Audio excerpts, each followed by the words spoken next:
Hey guys, welcome to today's podcast. Today we're going to be going over one of my favorite topics, which is conditional access and securing user identities. We're going to talk a little bit about the backstory of why identity security is becoming one of the most important things to discuss, and go into some of the ways that we can secure identities beyond just the basic multi-factor. With that, let's get into it.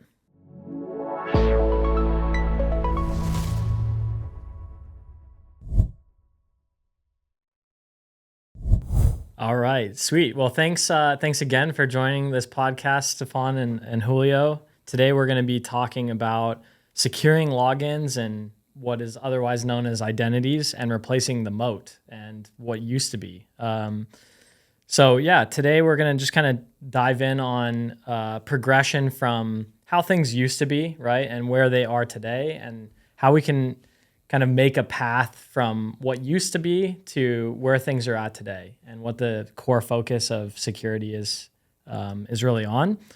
So, Stefan, maybe you could give a little bit of background. What kind of environments 10, 15 years ago were we dealing with networks and types of computers and the workforce in general? What were some of those considerations? Yeah, well, we've moved a long way. In the past, security was more focused on the network. You could only sign into your apps if you were in the office building. But that's how it used to be, because people went to the office and they signed into their apps and they accessed their mail from their office. And there was no real security outside of the network. There was a big firewall, and you could only access your apps from within your office building. It was pretty big luxury to take a laptop and to work off site, right? That wasn't even like a thing nearly as much as it is now. It's becoming a more de facto standard. But back then it might be an executive, but the rest of the team was all on a desktop at the office. I mean, that was pretty commonplace. Yeah, and then some people started working from home, and we started to use VPNs to get into the office network. So you got a computer or a laptop with an full access VPN to the whole corporate network from your home, from your secured environment. But then we also moved to, for example, to email on your personal iPhone. So you would be able to access your company, your work email from your phone. So things have been changing a lot in the past years. And the data started spreading a lot as well. So not just emails, they start going to the phone, to laptop, to offsite, to accessing anywhere in the world. Your data started doing that too. It started moving from a file share to a cloud provider, or part of your Office 365 account, or your Google Workspace, or your Dropbox, or any of these locations. And so the data started spreading outside the boundary as well. And so that network protection of like, let me put a moat, let me build a firewall, let me protect access to the server, started to make a lot less sense, right, over the past years. So that's really changed, I think, a lot. Principally, how we secure these things. Probably most simple, people started using Teams. People started that too, putting yeah. documents in Teams. Yeah. And the documents in Teams are in SharePoint. They're outside of your company perimeter. They're outside of your firewall. So your firewall doesn't really help protect your data in Teams anymore. For a good number of companies, their data is completely outside the walls of their office. It's not there at all. They're completely cloud only. They've got everything in cloud provider. They're doing chats. They're doing phone calls. All of it offsite. So Julio, like we've talked a lot about this, and it kind of plays into our podcast on Windows profiles. What kind of starting place do we need with user management and directories to actually even have this conversation about how we can secure identities? I would say clean profiles, clean scope, clean meaning you have users that are defined. You don't have any like generic usernames that are being reused by 3, 4, 5 different users. Everyone has like a designated, filled out, roles and stuff like that. Their directory data, so like their title, their department, their manager. I mean, for a small business, that might seem a little bit overkill. Right. But honestly, even if you have more than a handful of people, it starts to play a meaningful role in security. The directory data, having context of what's going on, who these people are working with. The directory data, the name on the account actually matters. And we bring that up a lot, and it's not to say most of our, pretty much all of our clients have really clean directories, but a lot of new customers coming in, what do Yeah. you see with those directories? Yeah, I'd say there's a lot of it's kind of muddied water a little bit, and then a lot of the projects that we do end up doing when we do bring on clients is cleaning up their environment, because it allows us to be able to kind of send them on a path in which we can start deploying a lot of our security policies based off of like those users, how we can manage them, because we do have all of that visibility on them. Yeah, and I think another way of saying that is if you have shared login 1, shared login 2, and Yeah. they're sharing mailboxes Yeah. and they're signed into a desktop, those logs are meaningless. We don't know who's doing it or who Yeah. to reach out to, even Yeah.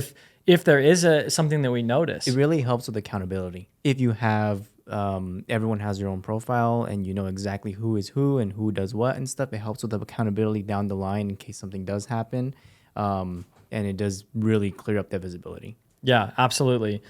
So that kind of plays into the devices. Like we said, go visit the other podcasts on Windows profiles and the types of profiles. So the actual sign into the device matters, but also just from an identity perspective, whether your identities are being managed in Active Directory and an on-premise server, or they're being managed in Microsoft 365 online, or really any place that they're being managed, this concept of centralization and linking those identities is also a key part, Right. right? So this is something that we talk to customers about is you might have different places where identities live, but actually trying to bridge your applications and your different platforms together to centralize the identity management helps the security. And it very much plays into what we're going to talk about in a little bit here, which is the policies we can actually use to secure those accounts.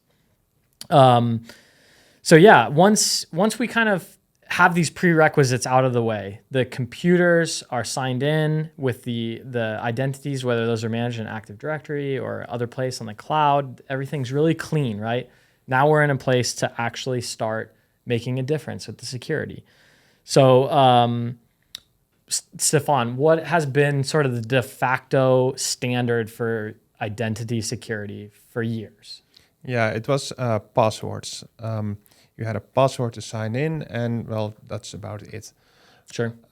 Eventually, we moved to multi-factor because let me give you an example about the password. Of course, the first password was welcome, and well, it wasn't complex enough, so we needed something. We needed to add something to your password. Of course, it became welcome 1, and then that wasn't secure enough, so they thought about something else. Let's make a mandatory password change. Of course, the next password is welcome 2, of course. Yeah. Yeah. So passwords are not really secure. And so we moved to multi-factor authentication.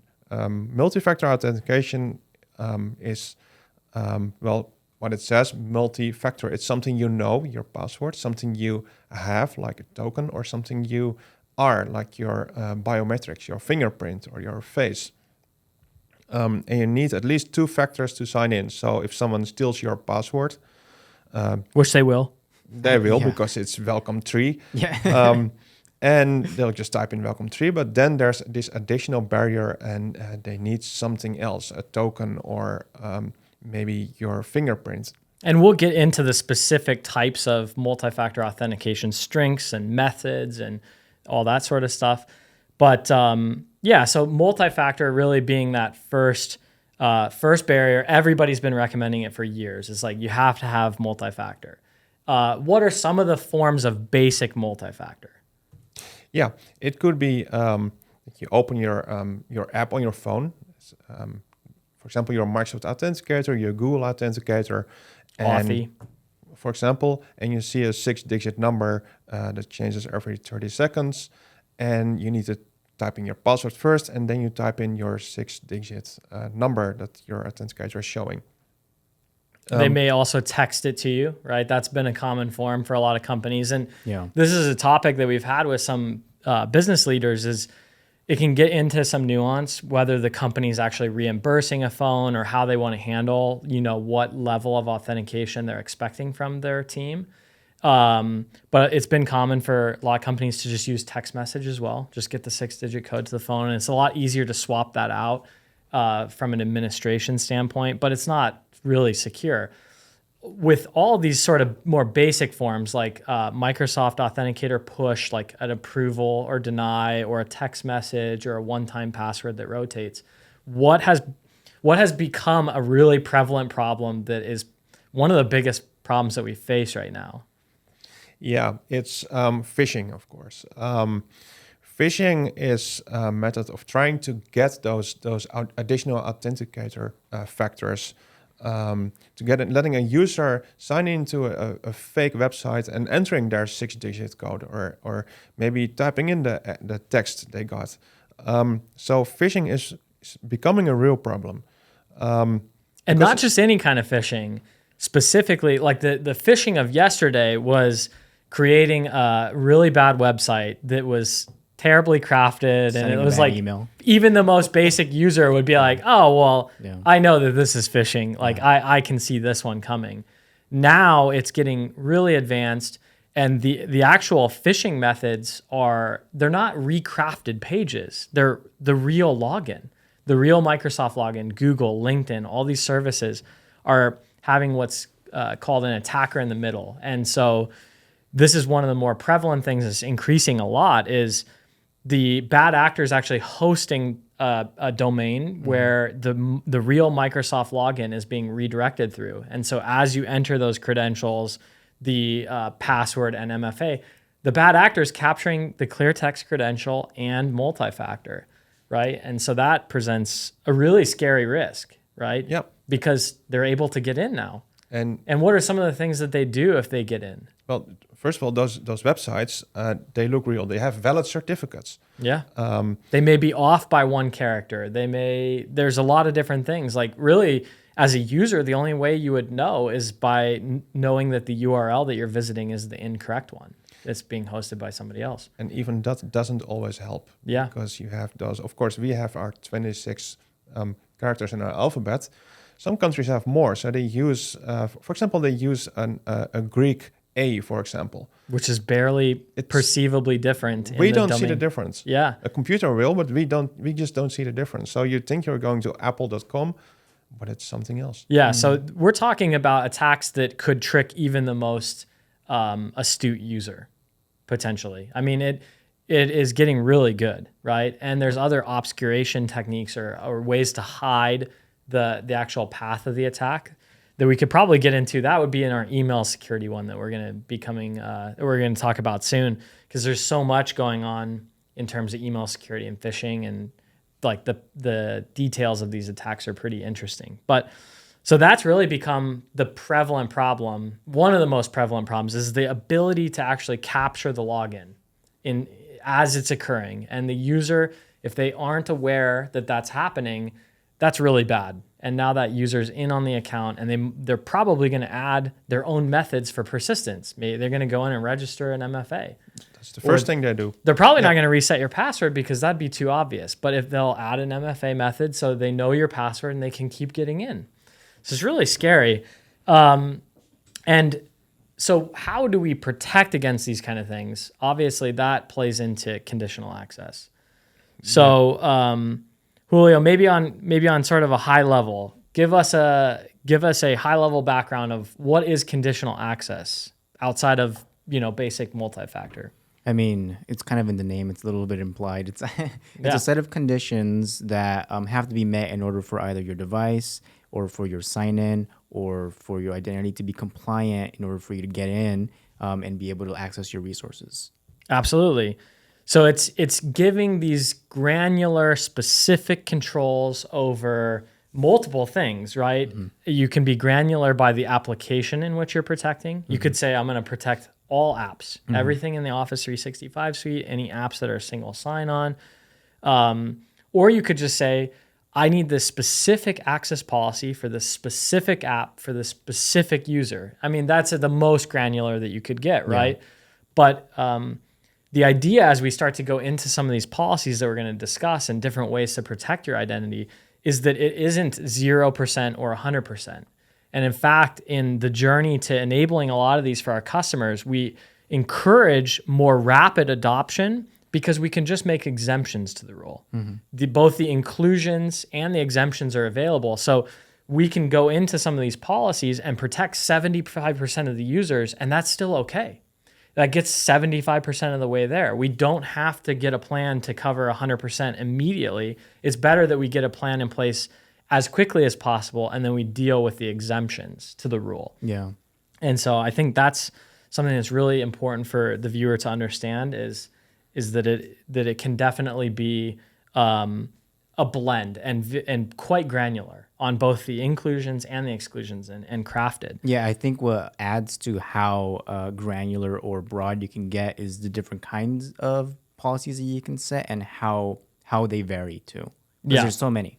Yeah, and it can also get kind of complicated as you start to layer policies. Yeah. And we can probably talk about that on the front line, right? Yeah. I mean, we've been pushing a lot of advanced conditional access policies, which really help our customers. But sometimes when you look at how those all those policies interact, it can get a little bit complicated because you're kind of sandwiching all those layers on top of each other. Yeah. And so there are some tools to visualize these different controls and make it a bit easier, but it adds a little bit of complexity to the process there. So maybe Stefan, you could talk to the viewer on a high level about some of these different types of controls that we have in our baseline that are, I mean, they're kind of universally baselined at this point across Microsoft and best practices in the industry. But what are some of the options that we can start to work with? Yeah, first I think I need to explain how a conditional access policy actually works, what the conditions can be, and what happens if a user signs in when conditional access kicks in. So an example, user signs in, enters their password, and then conditional access kicks in. First conditional access would be that this specific policy applies to all users. For example, you're required to do MFA. This policy applies to all users. And then, does the policy apply to all apps or maybe one single app? Maybe it applies only to Teams. If you're accessing Teams, the conditional access policy will kick in. If you sign into OneDrive, the conditional access policy wouldn't kick in. Our basic MFA policy, the most important one, the MFA for all users, is of course for all apps. Yeah. You need to do your MFA for all the apps you sign into, whether it's Teams or OneDrive, doesn't matter, you need to do MFA. And then conditional access policy will look into other conditions, like how are you signing in? Are you using a web browser? Or maybe you're using an app on your phone or an app on your computer. We can create separate policies for specific situations, like maybe you want to allow users to be able to sign in from their browser, from their home computer. Yeah, you really can get that granular. I mean, it's where is it coming from? What device type is it coming from? What user group? What application group? So there's so many options. Yeah, and it can sound really complicated, but a lot of these things we've already built best practices around, right? We have a starting place for all of these things that keeps it really simple, but it can get complex if it needs to be. Yeah, so let's do the most basic policy again. That's MFA for all users. It will apply to all sign-ins, all apps, all users, and it will just simply ask you to do MFA. So you'll sign in, you will need to open your authenticator, select approve, or type in your 6-digit code from your authenticator, or you'll receive a text, and type in your code, and you're in. And then we can add more policies, because MFA is... it doesn't really protect against phishing. Advanced phishing, right? Yeah. So basic phishing is they're just trying to capture the password, and they can't really capture the multi-factor part of it. But the advanced phishing, the attacker in the middle, where they're actually intercepting that login, they are able to capture those basic forms like authenticator app, text message, one-time passcode. So what you're kind of hitting on is a phishing resistant multi-factor method. What types of methods are phishing resistant? Yeah, there are a couple of options. First, you can look into device compliance. Is this device part of the organization? And besides being part of the organization, is the device secure? Is antivirus turned on? Is encryption enabled? If yes, okay, then we'll grant you access. So we're talking about device level checks on antivirus, encryption on the drive in order to sign in to an online account. Yeah, that's correct. So your device needs to be part of the organization. So if And that's you, the major one. yeah, if you have your home personal computer and you try to sign into Teams, it will tell you your device is not compliant, you don't have access. Yeah. And that's an important differentiation because if you think just that one thing alone, if a bad actor's hosting a server, you're getting an attacker in the middle and they're trying to redirect the login, their device is not going, whatever it is not going to be part of your organization. So that policy alone can do a lot to stop that attack. But there are also some additional layers too, like what are some of the other ways that we could approach it? Well, there are more, of course. You have your phishing-resistant authentication methods. For example, if you do allow access to your company data from a personal device, for example, a home computer, then you can require users to use a phishing-resistant authentication method. For example, a hardware security key like the YubiKey. So they need to physically have the key in order to sign in. If someone is trying to redirect you to a phishing website, and the phishing website isn't registered with the organization, so your hardware key won't authenticate, so you won't get in, or the attacker won't get in. Yeah. And you'll get an error message stating that something is wrong. You're not authenticating with a phishing-resistant method. And the industry for both hardware and software has been moving away from calling the complexity, because you may have heard FIDO2 before, or different things. The industry is trying to simplify the naming convention of that. So you're going to start to see passkeys. Passkeys are either hardware or software-based certificates, essentially, that allow you to authenticate to a service that can't be captured in that workflow of like an attacker in the middle. So it's secure end-to-end. And you could have either that YubiKey, which is fantastic for companies that don't want to require a phone or other methods for their staff. And it's nice because if you just went with that layer of phishing resistant, you could also open it up to any device in the world. Maybe you don't want to have the device compliance part.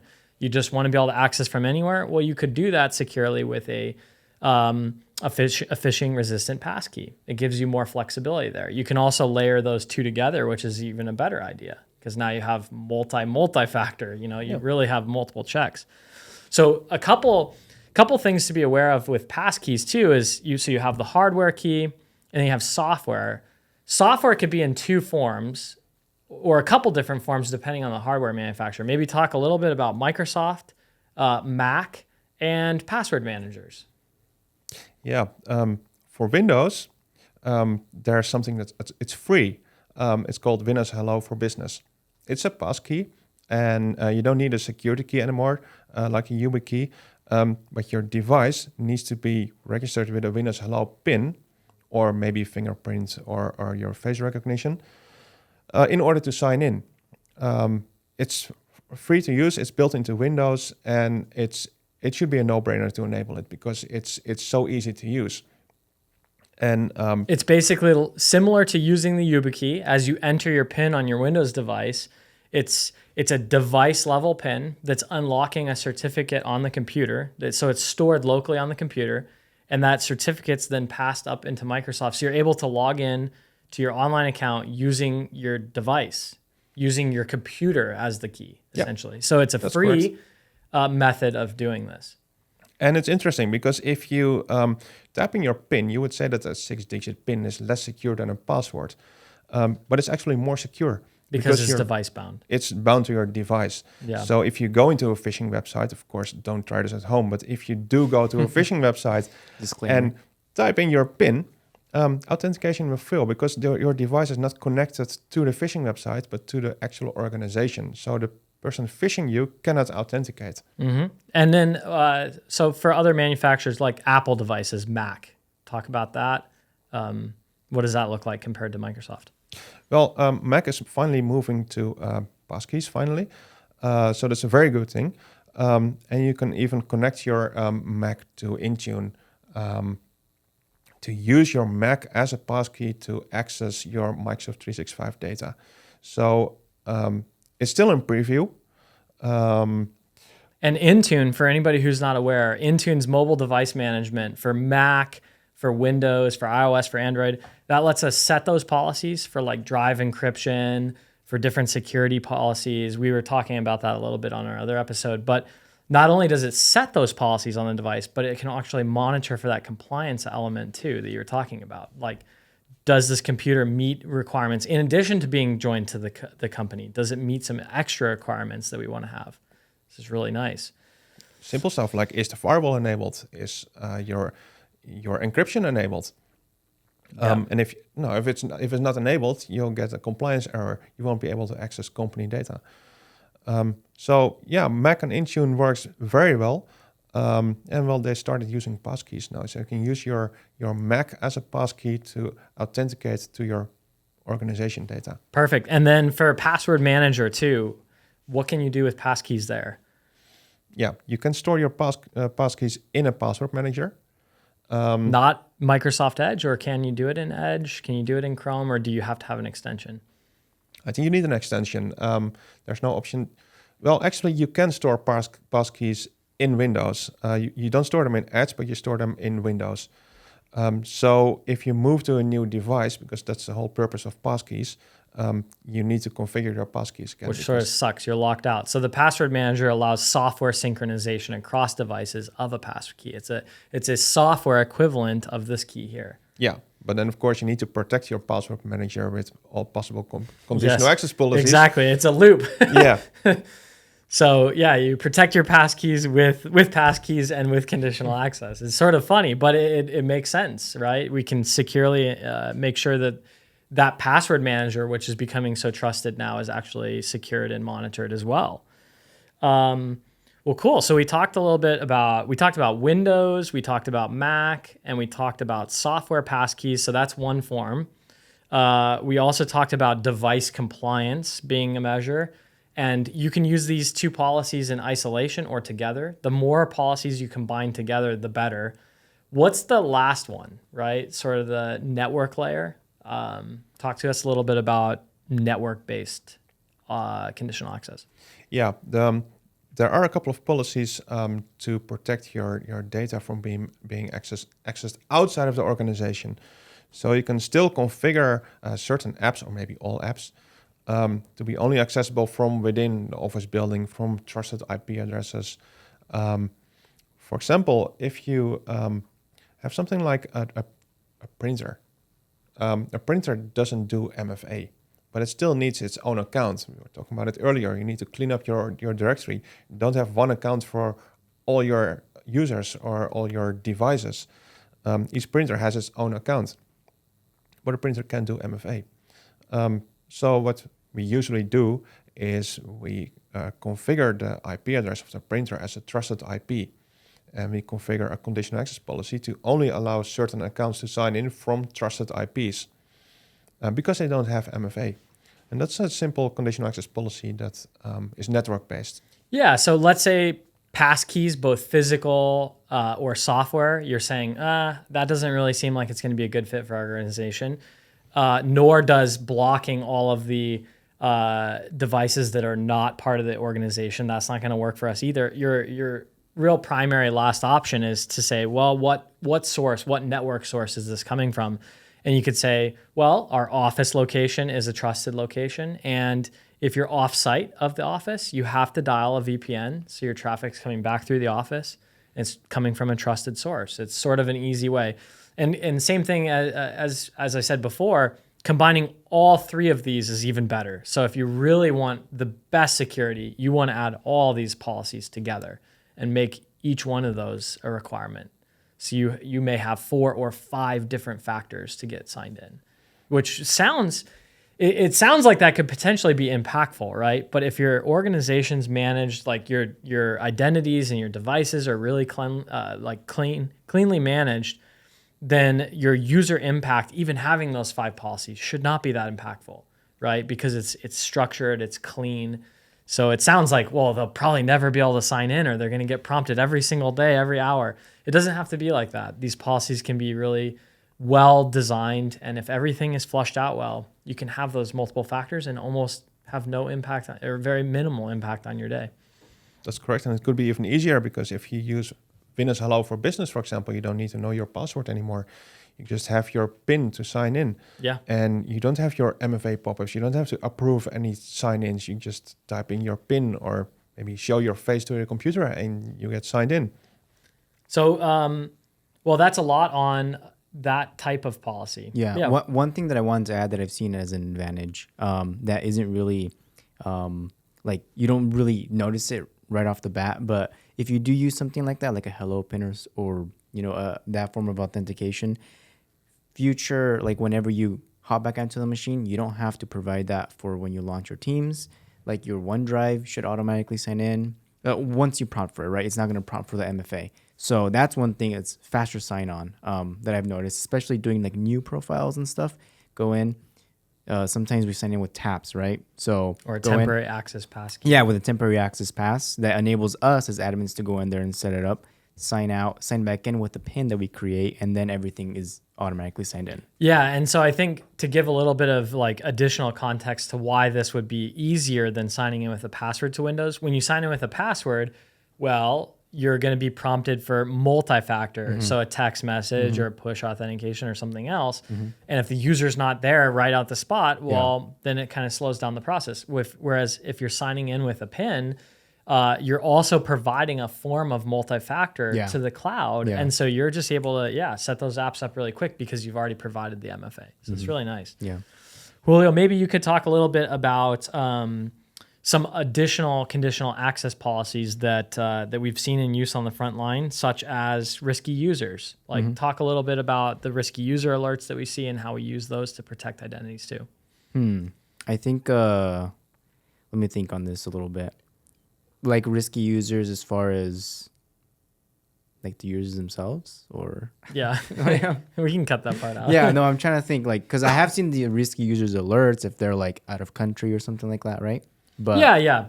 So I can lead the witness a little bit. Sure. But with Entra ID Plan 2, it's a extra paid for feature in Microsoft. Microsoft actually parses these security logs and they do it in both real time and postpartum or after the login. So there's we can actually put this in the video is the different forms of risky user alerts that Microsoft can identify now, which is it's a growing list. It's really quite fantastic protection mechanism. But a lot of times we'll see like on the support board risky user attempts coming in, and maybe it's from a travel attempt. Like there was a login between two destinations that would be impossible to travel between in 15 minutes. Right. So that would flag an alert. Or maybe it's traffic coming from a known bad IP address. And so that would flag a risky user alert. So these risky user alerts can be really helpful as an additional measure to be checking the sign-in logs in an automated fashion. Microsoft's going through and parsing those security logs and raising alerts to the help desk for anything that looks suspicious. So we're able to go in, we see that ticket, and then it's like, okay, well, we need to go take a look at why this alert was fired and review those security logs by ourselves. Does this also lean into what we were talking about earlier about the after the fact sign-in alerts? Yeah. So with risky user alerts, you have both real time and then you have offline detection, I think is what they call it. We'll show you in the screenshot here, but real time are the types of alerts that Microsoft's able to stop right then and there. And from my understanding, it really depends on how long it's going to take them to process that security information. So a lot of the real-time alerts are stuff that they can block within 1 second. But of course, Microsoft doesn't want to slow down the sign-in to take 10, 15, 20 seconds, a minute, right? So they do also review stuff offline post sign-in. They'll take a look at that information, all the context of what's going on, and sometimes additional security detections can be made even after the login. And so those are a fantastic way. We actually can tie that in with conditional access too, right? So what are some of the measures we can take if there's 3 levels of risk that are detected generally? It's a low, medium, and high risk based on how certain the alert is. What are some of the conditional access policies we could do with risk? Yeah, it's actually a very simple policy. We have in our baseline, we use two policies to detect risky sign-ins or risky users. Um, if a user signs in and the sign-in is being flagged as risky, for example, because it's from a bad IP address, then it will block access to sign-in. You can add a couple of conditions. Maybe the user just gets blocked and they need to call IT. Or you can configure something like a user needs to change their password because maybe the sign-in was because a password was leaked. So user needs to do their MFA first and then they need to enter a new password. And then the risk disappears again. Or maybe, well, you told us before about impossible travel. Maybe you were in the United States first, and 15 minutes later you were in Tokyo. That's just impossible. So of course your sign-in is being flagged as risky, so you can't sign in.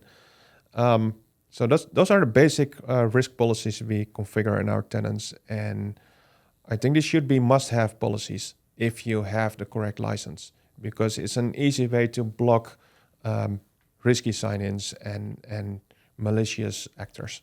Yeah, absolutely. I mean, when you start to combine like the risk level of a user plus these other controls that we were talking about, you really are adding a lot of defense and depth. Like it's going to be pretty difficult to get around all these different types of alerts. And with these other measures in place, it's not, nothing is quite impossible, but it really makes it substantially difficult to get into an account if you're a bad actor. Yeah, correct. For example, if you do have your MFA policy and the user still approves their MFA, but it is an impossible travel. You were in the United States first and now you're in Tokyo, but you still approved your MFA. So something went wrong. Of course, you're being blocked. So that's a policy you should have. Yeah, it's the defense in depth. I mean, maybe you can't get to those three phishing resistant methods of device compliance, network location, or passkeys, but you're supplementing with user risk to help give some additional visibility while you're trying to get those controls in place that need to be in place. And that's what I would say to whoever's watching is those three primary methods, you've got to be looking at one of them. It's imperative. And ideally, if you're a firm that really cares about the security, put all three in place. Well, cool. Yeah, I think that goes over a lot of different types of policies. I think the last two things that we can really touch on are this concept of legacy authentication. So maybe you could touch a little bit on what's legacy authentication versus modern authentication. Yeah, that's we spoke about it earlier about the printers. Printers do not support MFA. Basic authentication is like entering your password and then your password is sent over the internet. It's encrypted, but still it's sent over the internet, and that's legacy authentication. You sign in and your printer or maybe your user is sending your password over the internet to Microsoft, and it can be intercepted. Modern authentication is there's no password being sent over the internet. You do authenticate with your password and your you do approve your MFA, but there's no password that can be intercepted. So it's a much more secure method. Legacy authentication isn't in use anymore. Microsoft actively blocks it, except for certain specific devices that you enable it for, like printers, scanners, maybe service accounts. Maybe you have some sort of a MailChimp, an email tool that still uses legacy authentication. So it's less secure, so you need additional conditional access policies to secure your legacy authentication apps. And one thing I'd like to note, though, on modern authentication, you mentioned that the password can't be intercepted. That would be on the network or like the internet traffic level, not necessarily like if you're visiting an attacker in the middle page. Yeah, that's that correct. That can be intercepted there. Then it's still intercepted, hence, of course. Hence the need for those policies. Yeah. But yeah, that's a little background. So legacy authentication being like just direct. You've seen the username and password prompt. It has no branding and nothing fancy. It's a really old school login method. And modern authentication is sort of that web browser. It's going to open up the browser and the branding and do the multi-factor, all that sort of stuff. So we really try to block legacy authentication except for small use cases like printers or things being attached like that. But realistically, we got to be moving away from that. And Microsoft's trying to sunset as much of that as possible. So these printers better catch up because they're going to need modern authentication too. Well, Well, I think the last thing to really cover with conditional access, there's a ton of these things, and I think we can put in the video a screenshot of some of the recommended controls, or maybe just a master list of what kind of controls should be in place. I think that'll help the viewer understand those better. But let's talk on app protection policies. So this is for devices that might be like a personal mobile device or a tablet, iOS or Android primarily. Talk to us a little bit about app protection policies and what that can do for corporate data on a personal mobile device. Yeah, usually you protect your devices. However, some users might want to access their corporate data from a personal phone. You don't want to protect those personal phones with MDM, because MDM gives you the option to wipe a complete phone. Mobile device management in Tune, right? Yeah, So that's we don't correct. want to set the policies on the device or monitor the device. We don't want to configure any settings on those devices. We Right. don't want to check for all the security settings. Just need a couple of security settings. Does the device have a PIN and a couple of other basic stuff? And app protection policies are more like protecting your organization data on a personal phone. So it's like there's a little container on your phone, and only the organization data is being protected instead of the whole phone, because we don't want to be able to delete all those personal messages or Right. personal apps. Or be able to see them or anything, right? Yeah, a good thing with MDM, we cannot even see personal messages on a corporate phone. So And for the average person, that's going to seem a little bit weird, right? You're on my device, you're checking if it has a PIN, you're adding some protections to like a particular app. Well, how could that be? It's actually because these manufacturers like Apple and the Android ecosphere have recognized that this is a big problem and that there are a lot of personal devices. So this has literally been codified in the operating system. The ability to segment the application, one being work and one being personal, that's built into the operating system. It's by design because they saw this problem coming, right? Microsoft didn't overlay this on the operating system. They've worked together with these partners and manufacturers to actually address this problem at the operating system level. So that's something important to note, is that it's actually possible to segment that to truly, for IT not to have visibility on personal data or photos or messages or anything like that, but still be able to say, well, if you leave the organization, I can delete your Outlook data because I'm at least able to manage that one app or that OneDrive data or Teams and a couple other third-party programs too. yeah, that's correct. Or if your phone gets stolen, we didn't delete all the company data. And we can also put in some certain restrictions, like you cannot copy paste any data out of your corporate apps to your personal apps. For example, if there's something funny in Teams, you cannot copy paste it from Teams to your Facebook app. Or you can limit the amount of data you can copy paste. Like you can only copy paste like 100 characters instead of all documents. And we can also configure stuff like you can still move pictures from your personal part of your phone to your company apps, but we can block pictures going out from your company apps to your personal phone. So app protection policies are sort of a must-have, and you should at least configure basic protection policies, like protect the company data. You don't need to necessarily configure a limit for copy pasting data. Yeah, those are all the like really specific things you can do Yeah. on the phone. But at the most basic level, we can at least say that the data in those Microsoft and a couple third-party apps is being protected. There's a couple requirements for it. And most importantly, like we can pull that off the phone without being able to touch the phone. And of course, there's some companies that we work with whose iOS devices or Android are owned by the company. And at that point, you might want to combine an app protection policy with mobile device management because you actually own the device too. And so you're gonna actually set more policies because you own that one. But I think today we really covered a lot in terms of where do we start, right? We have to start with clean directories. We have to start with clean user accounts and directory data. We have to have users signed in a consistent manner that is tied in with that directory. And once we start with that baseline point, then we got to start with our most basic protections, right? Multi-factor, a couple other things, risky user policies. And then what's really imperative is that we move finally to adding these conditional access controls as soon as possible, because really you're not being fully protected until you have some of those conditional access policies that we talked about in place. And so we urge all companies to start to figure out that roadmap and the journey and what that's going to look like, what's the best fit for their organization, depending on some of their specific needs.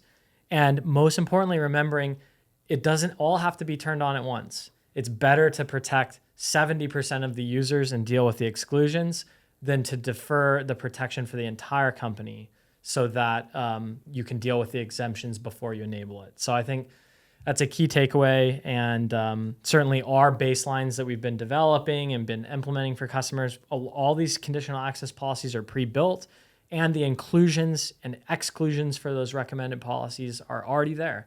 So we've thought of this. We know how to make a quick exemption. And so let's get moving forward. Let's get these enabled for companies. With that, do you guys have anything to add in closing? Yeah, well, maybe I've seen a lot of companies trying to move to device compliance, and what you already told, they're trying to get all the devices compliant first, and then they start to enable all the policies. Our approach is a little bit different. We just enable the policy, but make a couple of exclusions to deal with them later as soon as possible. Yeah, but most cases, 70, 80, 90% of the devices are compliant. So just exclude the 10%, get the policy rolled on and get the protection for those that are already compliant, working, and then you can go case by case and remove the exclusions. It's a really, in my opinion, the only way to do it. It's much better because why wait? Yeah. And so we've been talking to our customers about that, is let's get this moving forward, and we can go through the details. We just have to have a conversation. We have to figure out what's the best fit. Well, cool. Yeah, Julio, you got anything in closing? Things that kind of impact the frontline stuff too, like tickets. One thing was probably we've seen some difficulties with determining what is causing a block login, right? Yeah. Actually, I think I remember working with Stefan. Actually, the three of us worked this ticket a week ago-ish or so. A user was having issue signing onto their cloud PC, right? And it was because their device was non-compliant. And so because the device had been joined to the organization by a older profile. Yep. And so since it wasn't compliant anymore, obviously they're not going to get anywhere. So we went in there and we fixed it, but that kind of goes to show it's like almost immediate, the effect. Once we repaired it, he was like able to get in within like 5 minutes. And so giving access and revoking access works fairly quickly with these policies, I would say. Yeah, I mean, it's something to be aware of. Obviously, the more, security and convenience are kind of opposite things to some extent. But if you make a good balance of the security and the convenience, it doesn't have to be bad for anybody. Like, yes, it adds a little bit of complexity to add these different layers, especially if you're kind of trying to figure out, well, this user is getting a block message. Let's go through kind of the different policies, the different things that we need to look at. So it can take a little bit of time, but it doesn't take that much time. Mm-hmm. Eventually, you figure it out in maybe a few minutes, maybe a few hours at most, and it's completed. In almost every case, though, it's pretty quick to figure out, hey, this is the particular thing. We can look at the logs, and we can make an exemption if we need to, or sort of adjust the policies on the fly. So, yeah, with that being said, I think these are some of the most important things in cybersecurity right now. Obviously, we don't want to insinuate like device level protections or network level protections or data level protections don't matter. But I think most people would agree right now that a bulk of the risk is coming from identities. And I think we see that in stats like Blackpoint Security Operations Center. Their CEO just released a metric that most of their stuff was also stemming from identity-based stuff as well. So I think we're on the mark here with like putting a pretty big focus on identities, and of course we put focus on networks and logging and all sorts of other elements. But this is something that our viewers need to be addressing probably as the number one priority if they're looking at their priority stack. So it even adds a little bit of user happiness because imagine having to sign in with a PIN instead of a password. It's more secure and it's easier. Yes. Yeah. I mean, moving towards passkeys, it's like The goal is to step up the convenience while you also step up the security, and it's difficult because a lot of times those are a trade-off. But yeah, like you said, with something like a passkey or even a hardware passkey, that could be user happiness right there, because you could actually move to a completely passwordless account. The user doesn't even know their password because they have their passkey. And so that, if I'm a user, that's actually pretty nice, and it's really secure. So I think that's a win for both sides. So with that, I think that kind of wraps everything up. If you guys have any questions about how to get into your conditional access policies or to build a roadmap for your organization, let us know if we can help. But thanks for watching.